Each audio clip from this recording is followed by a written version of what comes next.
여러분 안녕하세요. 네, 영화 제작 실습 기초 1 온라인 강의 11주차 강의를 시작하도록 하겠습니다.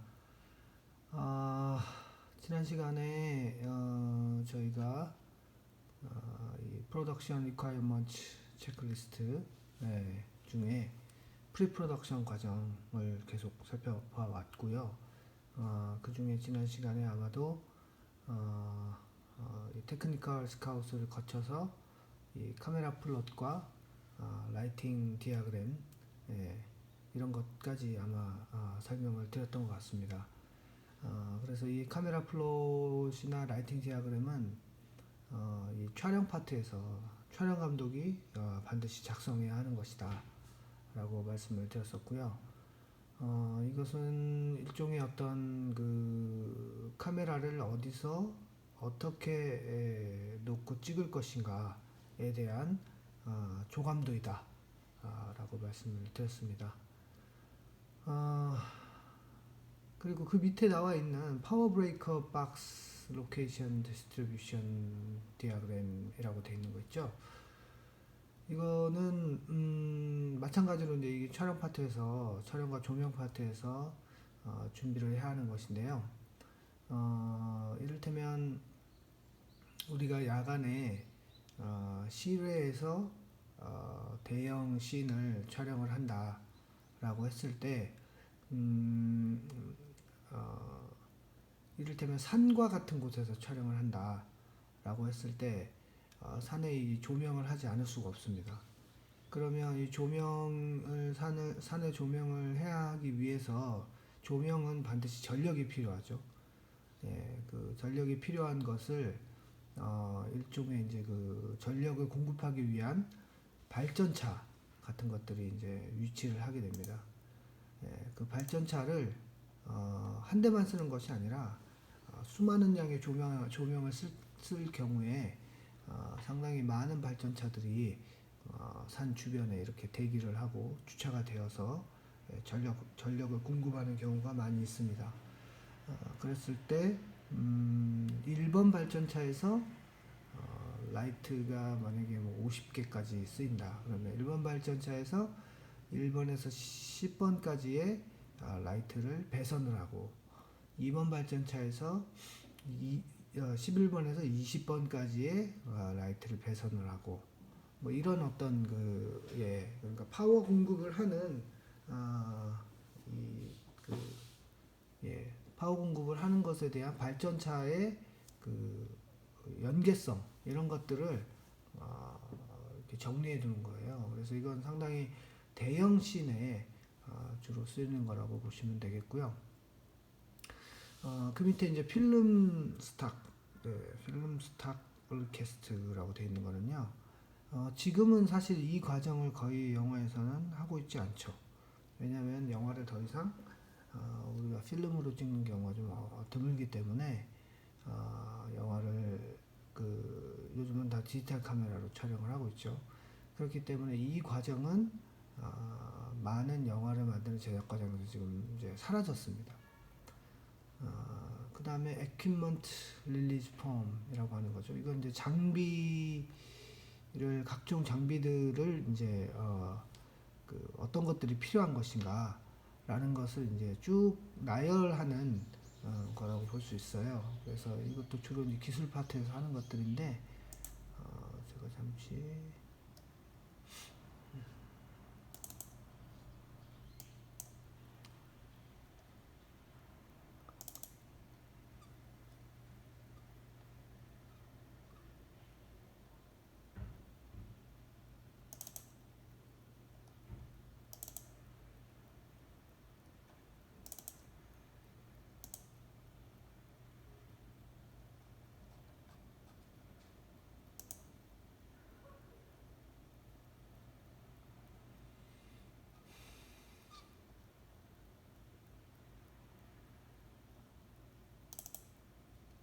여기 보시면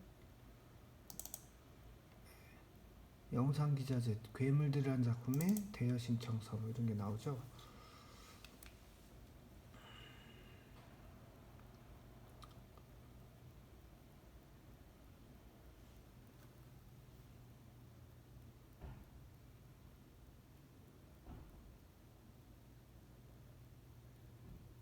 네, 뭐 이런 식으로 예, 어떤 것들이 필요하다. 예, 슬라이드라는 장비를 영화의 전당에서 빌리겠다라는 것에 대한 대여 신청서예요.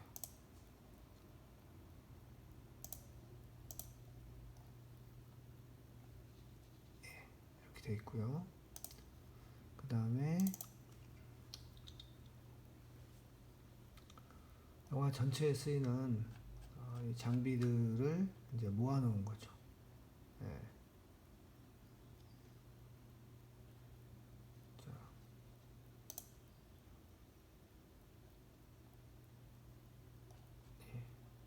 이 알렉사라는 카메라 이름이고요. 그 다음에 짜이츠라고 하는 짜이츠라는 회사에서 나온 울트라 프라임이라고 하는 렌즈입니다. 그 다음에 줌 렌즈, 매트박스 이런 건 다 카메라 액세서리들이고요. 예, 트라이포드, 필터, 뭐 이런 것도 뿐만이 아니라 조명기도 이렇게 많죠. 아리라는 회사에서 나온 LED 조명기, 1kW 텅스텐, 650W 텅스텐, 300W 텅스텐, 150W 텅스텐, 네, 이런 거 다 이제 조명 쪽에 들어가는 장비들입니다. 그래서 이런 것들을 이렇게 작성을 해야 하는 것이죠. 네. 자, 그런 것들이 이제 끝나면 거의 이제 촬영 준비가 거의 끝난다고 보시면 되겠어요. 그래서 이제 프리 프로덕션 미팅을 이제 최종적으로 각 파트들마다 모여서 감독과 함께 미팅을 진행을 하고요. 여기서 다시 한번 이제 맨 처음에 했던 브레이크다운이라고 하는 것을 다시 한번 이제 점검을 하는 겁니다. 지금까지 이러한 일들을 우리가 감독의 그 지시 아래에 얼마만큼 실행되어 왔는가, 그리고 준비가 못된 것은 또 무엇인가, 그리고 보완해야 할 것은 또 무엇인가, 새로 생긴 또 사안들은 또 무엇인가, 이런 것들을 프리프로덕션 미팅을 통해서 다시 한번 최종 점검을 하게 되는 시간이라고 볼 수 있겠습니다. 그 시간이 끝나고 나면 이제 슈팅 스케줄을 이제 짜게 되죠. 이제 전체 촬영 계획을 짜게 됩니다. 자, 이 전체 촬영 계획은 아주 좀 중요하고요. 보통 장편 영화가 한 3개월에서 4개월 정도 이렇게 촬영을 합니다.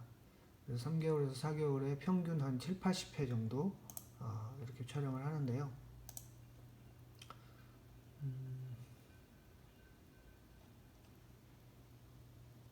네, 여기서 또 자료를 하나 보여드리겠습니다.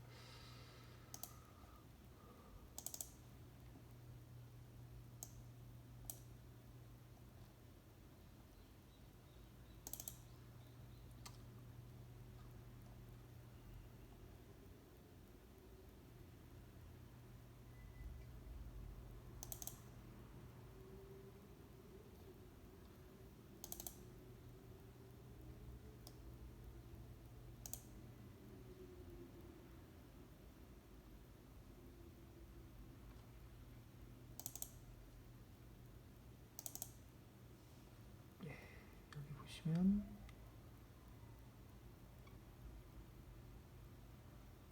스케줄표. 네. 프로덕션 스케줄하고 있죠. 이거는 이제 문효굴이라는 영화에서 사용되었던 스케줄표입니다.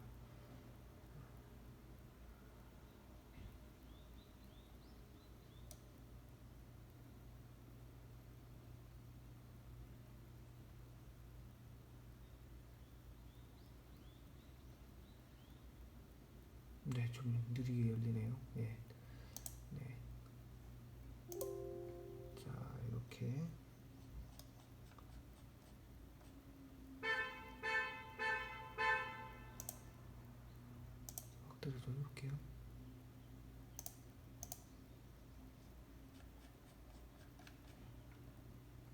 2015년에 촬영이 되었던 영화이고요. 3월에 21일 날 크랭크인을 한다 라고 되어 있네요. 예. 크랭크인이라고 하는 것은 그 영화의 첫 촬영을 말하는 거죠. 예. 이 크랭크인이라는 단어는 어떤 단어에서 유래가 됐냐면 예전에 카메라들이 이제 필름으로 우리가 영화를 찍을 때 카메라의 필름을 지속적으로 이렇게 돌려줘야 돼요. 예. 그러면 찍힌 필름이 또 감겨서 그 매거진이라고 하는 그곳에 또 위치를 하게 되고, 안 찍힌 부분이 계속 위에서 아래로 내려오게끔 계속 간헐적인 움직임이 필요하거든요. 그랬을 때 이 그 크랭크라고 하는 것으로 이 필름과 어떤 모터, 예전에는 손으로 이렇게 카메라를 돌렸죠. 손잡이로. 그래서 촬영하는 사람 직접 이렇게 돌려가면서 영화를 찍었거든요. 그 필름과 모터를 잇는 그러니까 기어를 크랭크라고 했어요. 그래서 크랭크가 돌아간다.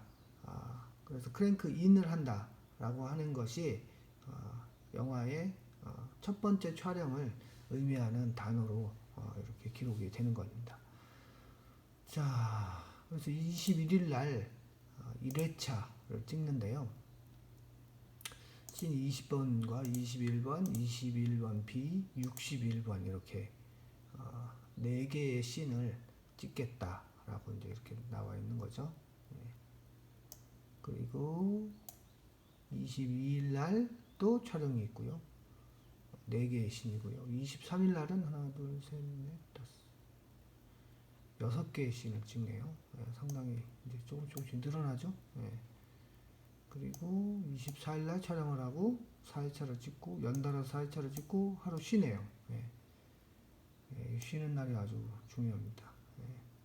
그리고 26일 날부터 이제 세트, 부산 A 세트라고 하는 것은 수영만 요트 경기장 안에 있는 영화 촬영 스튜디오 안에 A 세트 안에서 만들어진 정신과,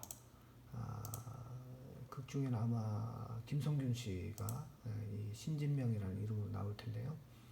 이 정신과에 해당되는 세트들, 그 씬들을 찍는 걸로 되어 있네요. 그거는 그 다음 날까지도 촬영 계획이 잡혀 있네요. 계속 잡혀 있습니다. 이렇게, 그죠? 자, 그리고 계속 8회차에도 정신과. 분량이 상당히 시나리오상으로 많나 봅니다. 이렇게 찍고 나면 뭐 이틀을 쉬고, 아마도 이렇게 쉬는 거는 이 정신과 세트가 아마 촬영이 끝나면 이 정신과 세트를 부수고 그 공간에 다른 세트를 짓기 위함일 거예요. 그래서 이틀간의 시간을 스태프들은 휴식을 하겠지만 미술팀은 이 또 세트, 맞죠? A 세트에서 다시 9회차가 시작되죠. 그리고 보살 굿당한 뭐 수혜 작업실 바뀌었지 않습니까? 그죠? 그래서 다른 세트를 짓기 위한 이틀간의 시간이 필요한 것이고요. 물론 이제 그 세트를 지을 수 있는 공간이 많이 있다면 이렇게 쉬지 않고 세트를 미리미리 지어서 몇 개의 공간을 이용해서 찍을 수 있겠죠. 그러나 그렇게 여유롭게 찍을 수 있는 영화들은 제작비가 또 많이 필요하게 되고요. 그런 영화들은 실제 그렇게 많지가 않습니다. 거의 대부분 부산에서 찍는 거네요. 그죠?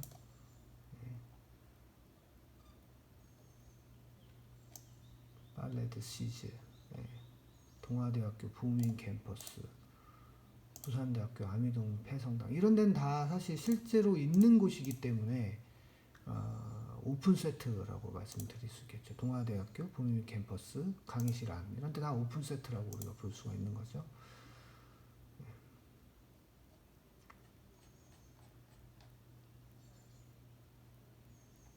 그래서 여기에 O라고 되어 있는 겁니다. O.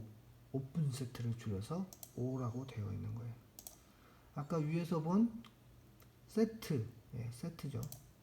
우리가 촬영을 위해서 인위적으로 가공하여서 만든 세트, 그거는 세트입니다. 세트. 이렇게 S가 들어가죠. 그리고 바깥 공간, 로케이션에서 촬영하는 것들, 한번 볼까요?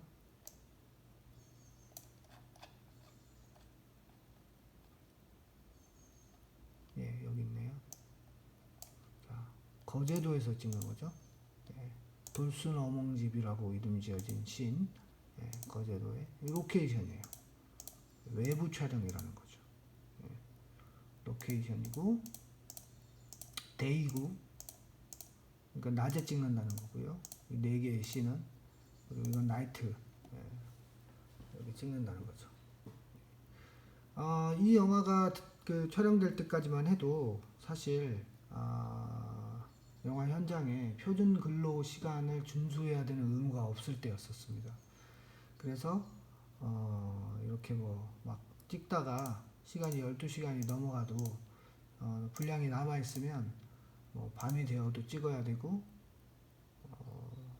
그랬었어요. 그래서 상당히 좀 스태프들이 상당히 좀 힘들었죠. 그러나 지금은 어느 현장에건 이 표준 근로시간, 주 52시간에 해당하는 표준 근로시간을 지키지 않았을 경우에 제작사가 상당히 큰 제재를 받게 됩니다. 법적으로. 그래서 스태프들이 그걸 어겼을 때 스태프들이 노동청에 고발할 수도 있게 되고요. 그렇기 때문에 최근에는 주 52시간 근로를 반드시 지키는 형태로 영화 제작 과정도 그렇게 바뀌었습니다. 시스템이. 그래서 여러분들께서 이제 직접 현장에 이제 나가실 정도가 되면 주 52시간은 반드시 더더욱 더 잘 지켜질 것이고, 그리고 그 시간을 넘겨서 작업했을 때는 반드시 이 스태프들에게 그 의사를 확인해야 돼요. 넘길 수 있는데 넘기면서까지 일을 할 수 있겠느냐. 그래서 동의가 되었을 때에는 넘은 만큼의 시간에 대한 오버차지를 이제 받을 수가 있죠. 그래서 우리나라 영화 촬영 이쪽도 촬영 환경도 제작 환경도 사실 이 근로 시간을 준수하는 어떤 시스템이 도입이 되면서 상당히 좀 많은 부분 개선되어졌다라고 볼 수 있고요. 이것은 영화뿐만 아니라 드라마나 TV 프로그램을 만드는 현장에도 모든 현장에 다 적용이 되고 있어요. 그렇기 때문에 여러분들이 앞으로 부당하게 돈을 받고 일을 하는 데 있어서 부당하게 어떤 시간을 지키지 않고 일적으로 시달리게 된다. 이런 일들은 아마 거의 없게 될 가능성이 큽니다. 자, 이 세트에 또 들어왔네요. 그죠? 한동안 이제 바깥에 나가서 뭘 딴 거를 막 찍다가 오른 터널도 있고요. 그죠? 찍다가 4월 28일 날부터 또 세트에 들어오는 겁니다. 그러니까 이 시간 동안에 전에 해놨던 세트들을 다 망가뜨리고 없애고 이런 새로운 세트들을 이제 또 짓는 겁니다. 그래서 이게 완성이 된다는 가정 아래에 세트에서의 또 촬영들이 시작이 되는 거죠.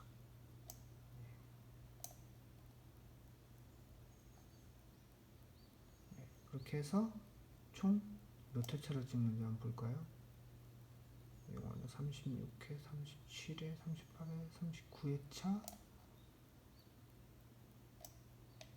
40회차네요. 제주도에서 마무리를 하는 걸로 되어 있네요.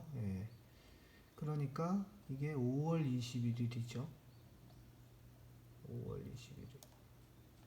4월달이 지나고 3월 언제 크랭크인 했죠? 3월 21일 크랭크인해서 5월 21일 크랭크업 하는 영화입니다. 그러니까 두 달간의 시간 동안 40회차 두 달이면 총 한 60일 정도 되지 않습니까? 그 중에 20일을 쉬고 40일을 일을 한다는 얘기죠. 네. 사실 이 영화는 상당히 회차가 적은 편에 속하고요. 제가 이 영화를 연출한 김휘라는 감독하고 함께 연출자와 함께 작업했던 이웃사람이라는 영화는 이거보다 훨씬 더 타이트한 촬영 회차와 촬영 기간 동안 찍었었어요. 그래서 거의 한 달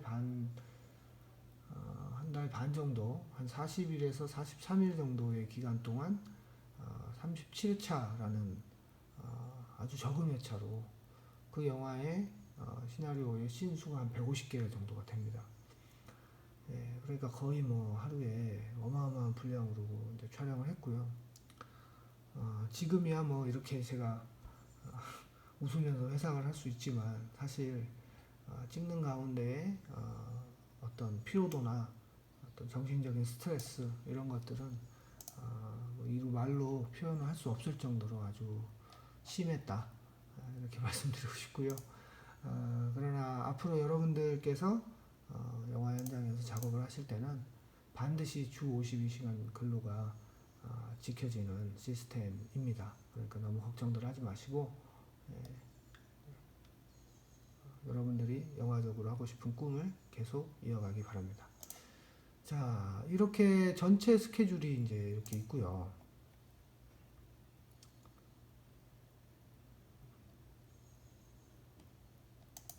그리고 슈팅 스케줄이 나왔죠. Call sheet for each day the day before shooting 이라고 되어 있잖아요. 콜 시트라는 거예요. 콜 시트가 필요한데 뭐에 대한 콜 시트냐? 매일매일 슈팅 전에 필요한 콜 시트라고 하는 거예요. 그러니까 일일 촬영 계획표라고 할 수 있는 형태의 콜 시트가 되겠죠. 자, 이것도 여기 있네요. 일일 촬영 계획표.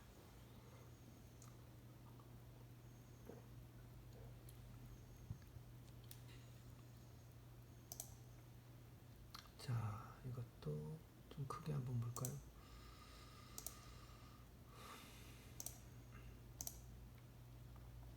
자, 테마사라는 이름의 영화였었는데요. 테마 문효굴로 아마 바뀌었을 겁니다. 이건 제가 찍은 영화는 아니고요. 다른 감독의 작품인데요. 보시면 3회차 3회차의 연도는 3월 22일 일요일 날 찍는 걸로 되어 있고요. 이날의 일출과 일몰 시간이 나와 있고 강수 확률 이런 것들이 아주 좀 중요합니다.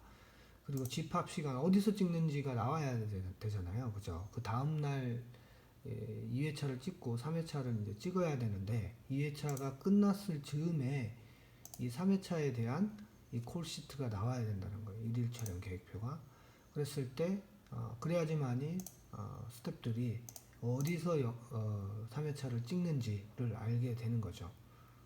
보니까 뭐 경남 부산시 기장군 좌동리 원자력병원에서 이제 찍게 되네요. 원자력병원에서 찍게 되고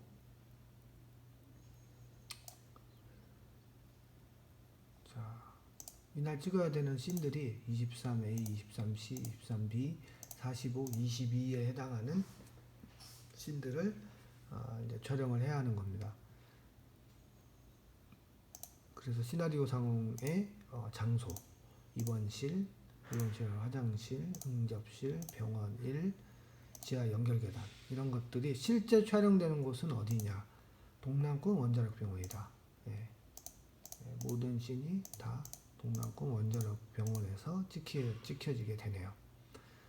자, 이렇게 한 곳에 촬영을 할 곳이 한 곳에 섭외가 되면 이렇게 한 곳을 들어가서 그 한 곳에 해당하는 모든 씬들을 다 찍어야 되는 것이 제작비를 절약하고 시간을 절약하는 방법입니다.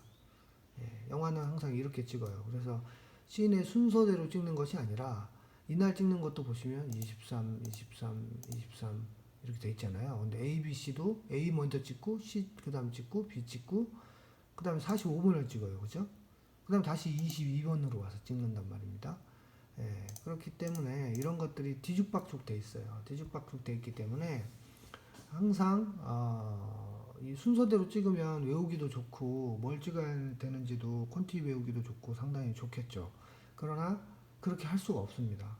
그렇게 할 수가 없기 때문에 특히나 연출자나 촬영 감독 그리고 아주 중요한 헤드 스태프들은 반드시 이 콘티가 어떻게 연결이 되는가, 이 씬에서 우리가 어떤 것을 찍어야 하는 것인가 라는 것을 사전에 반드시 숙지를 하고 촬영장에 나와야 하는 것입니다. 자, 데이 씬들이고요. 낮에 찍어야 되는 것들이 3개가 있고 나이트에 찍어야 되는 것이 2개가 있고요. 동남권 원자력병원 안에서 다 찍는 것이기 때문에 세트도 아니고 로케이션도 아닌 오픈 세트가 되는 거죠. 그래서 5라고 되어 있는 거예요. 그 다음에 23번에 계획된 쇼트의 숫자는 7개. 23번 C는 아예 쇼트가 안 나와 있네요. 그 다음에 23번 B는 11개. 45번은 6개. 22번은 28개. 네, 맞네요. 그럼 18개에 6개 더하면 24개에 28개를 더하면 52개. 총 52개의 쇼트를 이날 하루 동안 찍어야 된다는 거예요. 근데 거기에 10번은 또 빠져 있어요. 그러니까 더 추가가 되겠죠? 한 60개 정도 찍어야 된다고 이제 생각을 해야 되겠네요. 근데 평균 하루에 우리가 찍을 수 있는 커트의 숫자가, 쇼트 숫자가 이렇게 많지가 않습니다. 뭐 이렇게 한 커트 한 커트 공을 들여서 찍어야 하기도 하며, 상당히 절대적으로 이 지금 시간이 부족한 겁니다. 그래서 아마도 이 영화는 동시에 2대의 카메라를 가지고 찍었을 확률이 상당히 크다고 말씀드릴 수 있고요. 이 씬의 내용들이 이제 이렇게 나오죠. 비명과 함께 꿈에서 깨어나는 금주, 곁에 있는 진명과 지광을 알아보지 못하는 금주.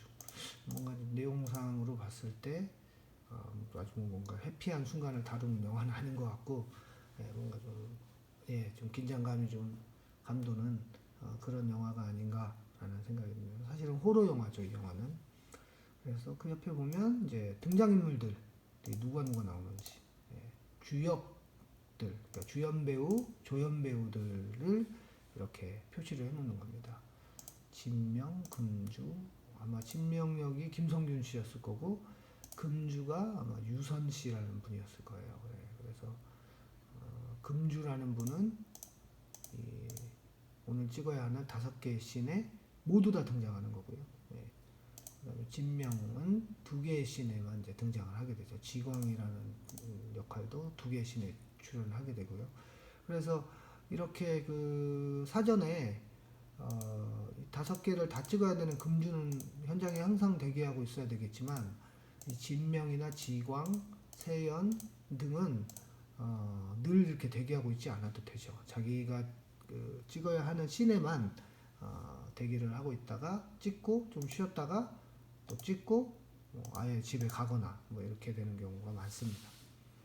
그래서 이런 배우들의 스케줄 관리를 따로 하는 조감독이 보통 연출부에서 세컨 조감독이 주로 그렇게 이런 일들을 주로 합니다. 그리고 보조 출연자도 상당히 많이 등장을 하네요. 14명, 13명 등장하고요. 그 다음에 각 그 팀에서 필요한 특이사항들을 또 이렇게 정리를 해놨습니다. 특수효과, 특수분장, 컴퓨터 그래픽, 무술 팀에서는 어떤 것들이 필요하다.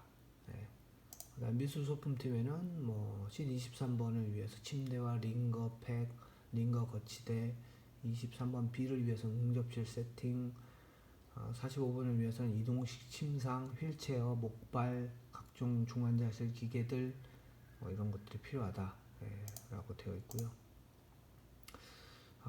인물 소품들도 챙겨야 될 것들이 상당히 많네요. 의상 분장은 뭐 누구를 어떻게 분장해야 된다, 어떤 의상을 입혀야 한다, 이게 다 이제 연결성이 상당히 중요하기 때문에 이런 부분들이 기본적으로 연출부와 상의가 되어서 이렇게 연결이 잘 되어야 되는 거죠.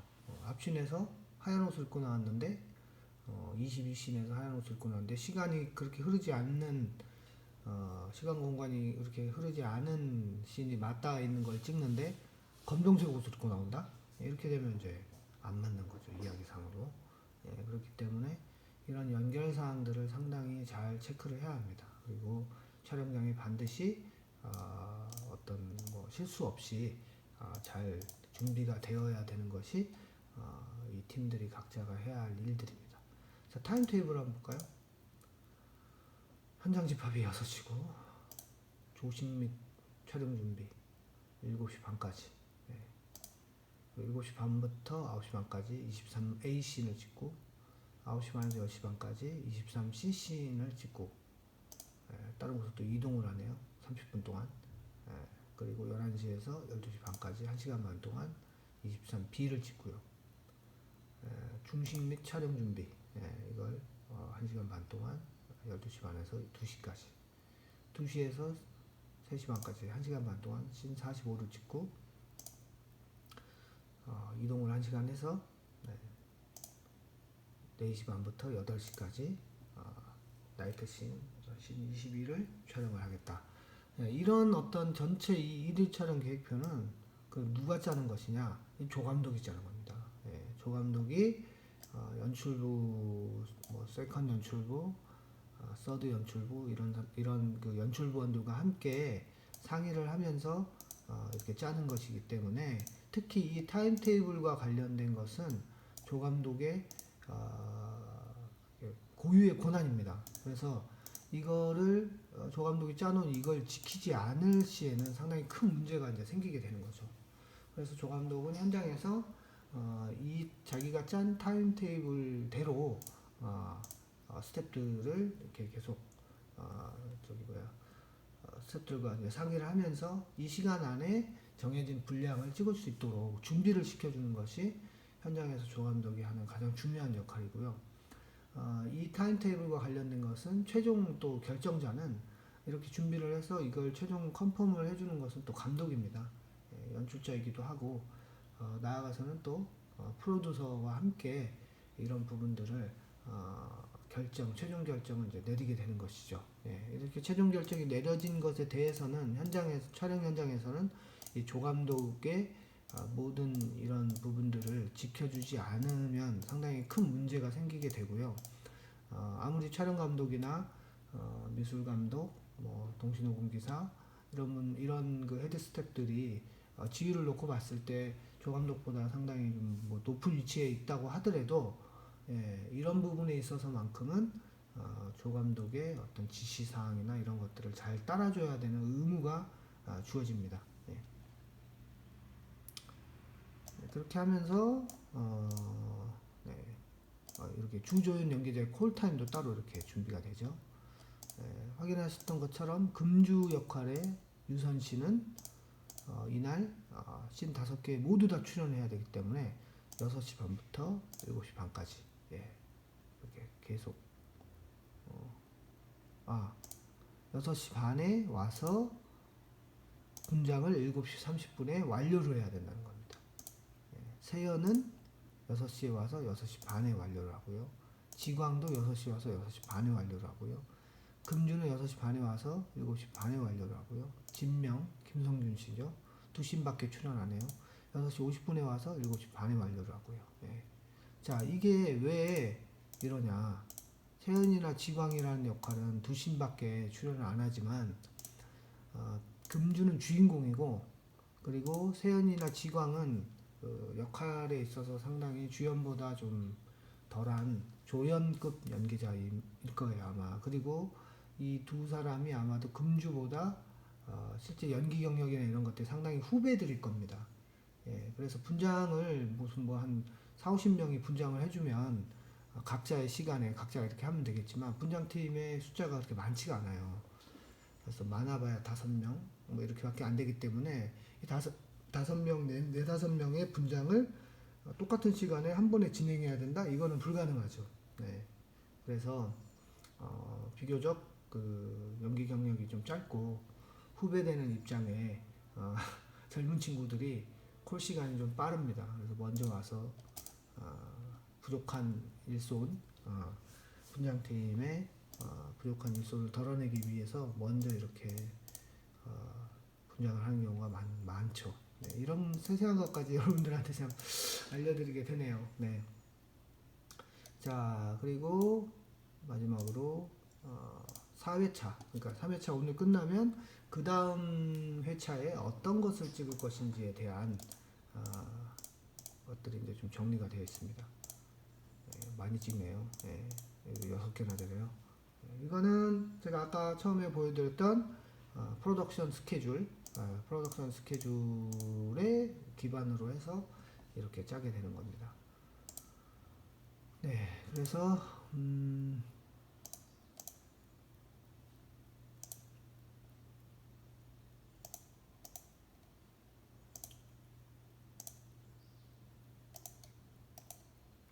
아이고 너무 작네요.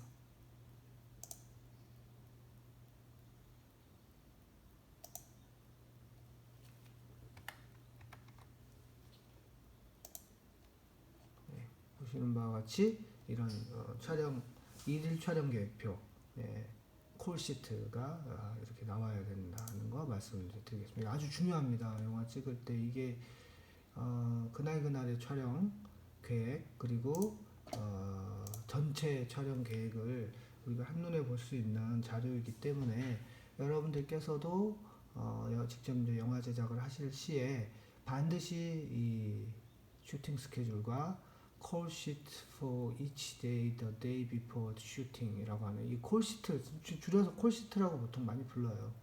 아니면 우리말로 일일 촬영 계획표, 이런 것들을 반드시 작성을 하셔야 되겠습니다.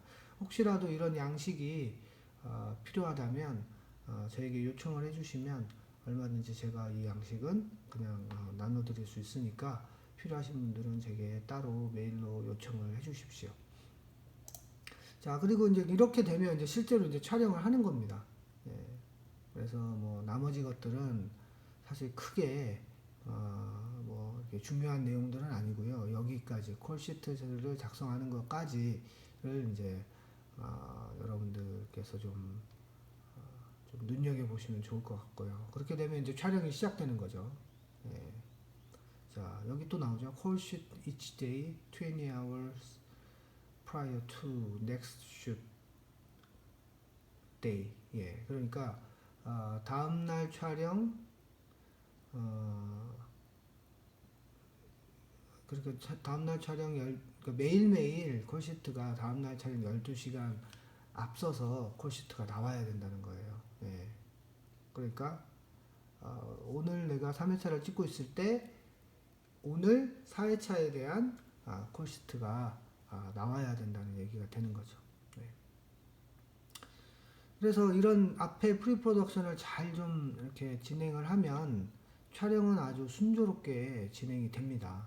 예, 그래서 여기에 나와 있는 내용들은 대부분 촬영이 얼마만큼 제대로 진행되고 있는지를 기록하고 살피는 그러한 형태의 보고서 같은 것들이 대부분입니다. 그래서 프로덕션 리포트가 있고요. 예, 뭐 카메라 쪽에 촬영팀의 카메라 리포트가 있겠고요. 사운드 팀의 사운드 리포트가 있겠고요. 스크립 슈퍼바이저의 컨티뉴이티 노트, 그러니까 감독이 따로 얘기했거나 컨티뉴이티가 지켜지지 않은 것들에 대한 노트들을 작성합니다. 그러면 그날 다음 촬영에 그걸 이제 재촬영을 하거나 보충 촬영을 할 때 그 당시에 써놓았던 컨티뉴이티 노트가 상당히 중요한 어떤 근거 자료가 되는 경우들이 많습니다. 예. 그리고 여기 나오는 대로 랩이라는 것은 현상소에 관련된 것들이에요. 예. 그래서 지금은 아까도 제가 말씀드렸지만 영화를 더 이상 필름으로 찍고 있지 않기 때문에 이 현상소 작업이라는 것이 거의 없어졌다고 보시면 되겠습니다. 예. 그래서 사실 지금 우리가 보는 이 리콰이어먼트 체크리스트에서는 그닥 중요한 부분은 아니라고 말씀을 드리고 싶습니다. 자, 그리고 마지막 단계인 포스트 프로덕션이 나오죠. 네. 이제 거의 그 11주차이기도 하고요.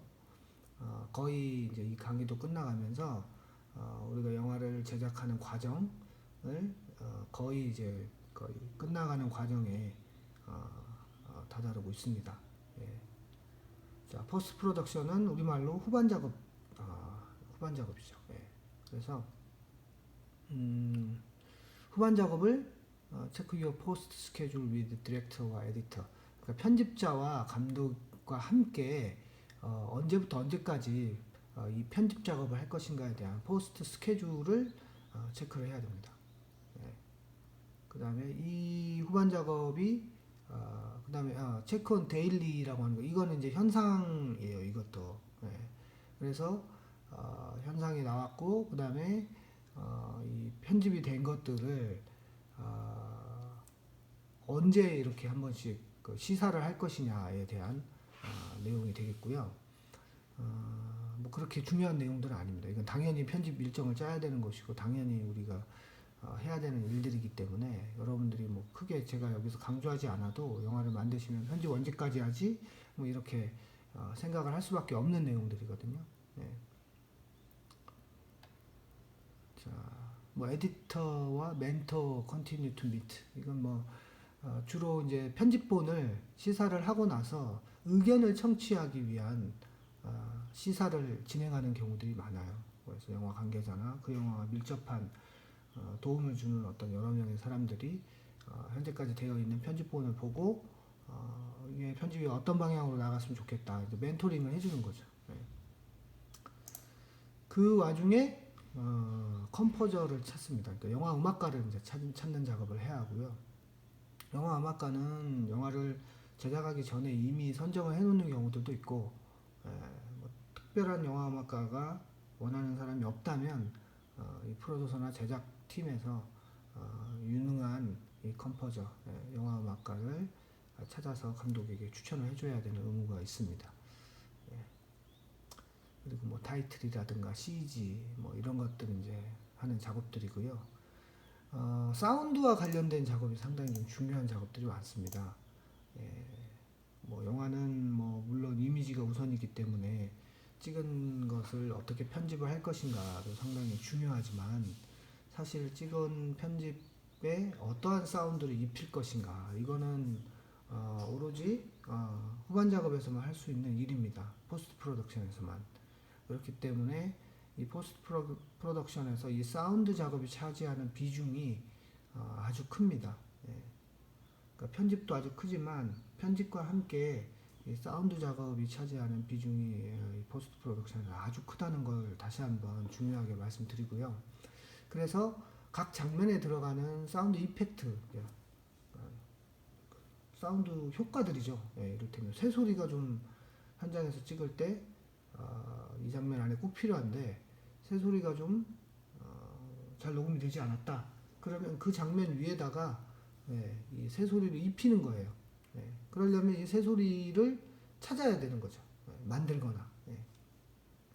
마찬가지로 저 멀리 산에서 들려오는 주인공의 뭐 야호 소리, 이런 것들도 찍을 때는 하지 못했던 것들을, 녹음하지 못했던 것들을 후반 작업에서 그 화면을 보면서 녹음실에서 직접 배우의 육성으로 멀리서 들리는 것처럼 녹음을 해서 그 이미지 위에 얹히는 작업을 하게 됩니다. 이게 아주 중요한 작업이고요.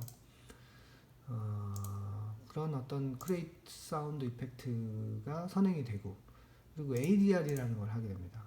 이 ADR은 여러분들도 이제 많이 들어보셨을 텐데 후시 녹음이라는 거예요. 후시 녹음. ADR을 애프터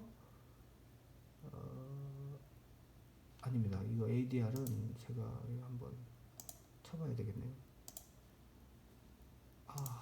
용어가 갑자기 생각이 나지 않습니다. 인터넷의 힘을 빌리겠습니다.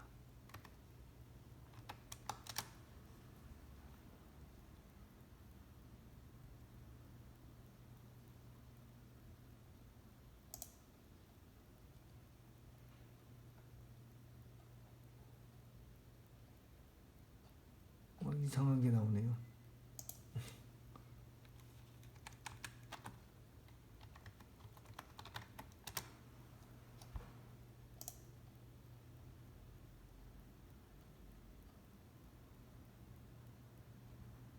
자, 이거 한번 보세요. 영화 카트라는 영화에 후원 작업 ADR인데요.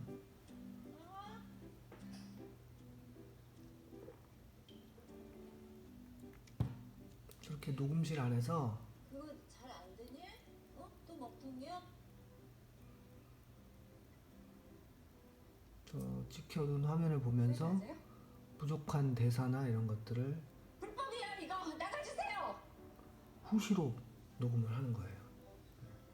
이모님들 식사 중이세요? 그럼 어떻게? 점심때마다 주스 콜?